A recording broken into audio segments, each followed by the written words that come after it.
Hello बच्चों, आज मैं कक्षा 2 को पाठ 2 पढ़ा रही हूँ। ठीक है। पाठ 2 आपके बुक में, पुस्तक में एक कविता है जिसका नाम है आई एक खबर।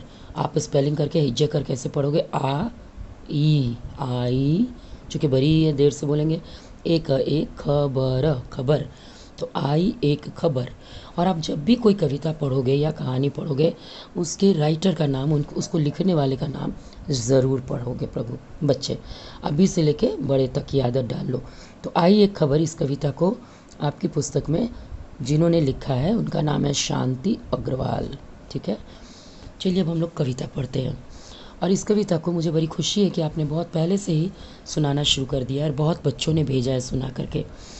तो देखिए, मैं भी पढ़ती हूँ आपकी तरह।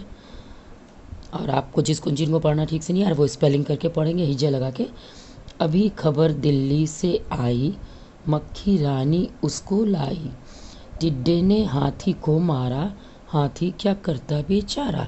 यानी इस कविता में क्या है, अभी खबर दिल्ली से आई, मतलब दिल्ली जगह आप जानते हो हमारे देश की राजधानी है। वहाँ से खबर आई, खबर माने समाचार आया। क्या आया? मक्खी रानी ये खबर लाई। लाई कौन?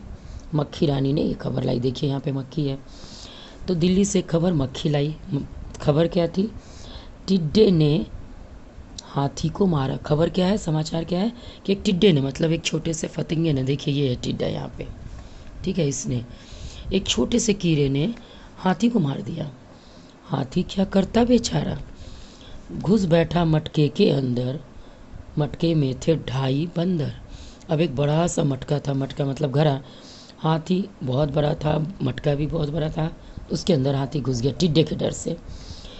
और मटके के में थे 2.5 बंदर। 2.5 माने 2 और आधा। तो यहाँ 2 बड़े हैं बंदर और एक छोटा बंदर है उसका बच्चा। तो 2 माता पिता बंदर और एक छोटा बच्चा है, इसलिए इसको 2.5 बोला गया है। 1 2 और एक हाफ, जैसे ये छोटी उंगली हम निकालते हैं। तो जैसे ही मटके में हाथी घुसा, पहले से वहाँ 2.5 बंदर थे। उन्हें देखकर हाथी रोया। हाथी इसको देख के रोने लगा। रोते रोते ही वह सोया और वहीं रोते रोते सो गया। रुकी न पर आंसू की धारा, पर उसकी जो आंसू थे बहते जा रहे थे, बहते जा रहे थे उसके आंखों से आंसू। मटका बना समंदर खारा, और आंसू नमकीन होता है। कभी कभी रोते रोते आपके भी आंसू की बूंद अगर आपके मुंह में चले जाते हैं तो आपको पता चलता होगा कि उसका स्वाद नमकीन होता है। तो खारा मतलब नमकीन।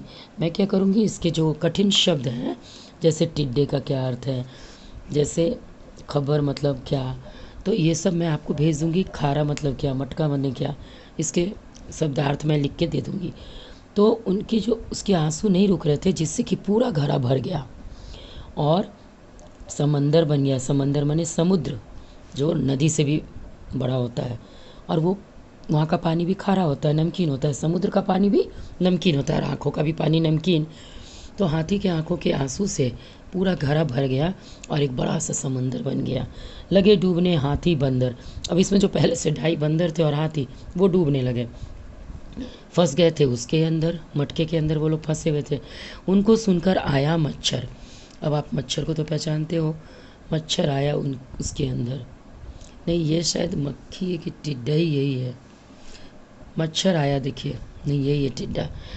तो उनको सुनकर आया मच्छर, माने इन लोगों के रोने की आवाज़ सुनकर लोग डूबने लगे, फंस गए थे उसके अंदर। तो उसको सुनकर मच्छर आया, लात जमाई उसने कसकर, और उसने अपने पैर जोर से, ये है मच्छर, देखिए यहाँ पे ये मच्छर है। तो मच्छर ने जोर से घड़े पर मारा, वो तो मिट्टी का घड़ा होता है। लात जमाई उसने कसकर, माने पैर से मारा। लात माने मटका फूटा बहा समंदर, मटका टूट गया, उसके अंदर का पानी बह गया समंदर का। निकल पड़े सब हाथी बंदर, और जो हाथी और बंदर अंदर थे वो लोग छूट गए, देखिए निकल के बाहर आ गया, आज़ाद हो गया। इस तरह से ये बड़ी अच्छी एक कविता है और आपने तो कितनी बार इसे सुना है, एक बार और याद कर लो। इसके कठिन शब्दों के अर्थ मैं बता दूंगी और आप इसकी लिखने वाली जो कवियत्री हैं शांति अग्रवाल, इनका भी नाम याद रखोगे। ओके, आज मैं इस वीडियो में बस सिर्फ इतना ही पढ़ाती हूँ, फिर आगे। Thank you.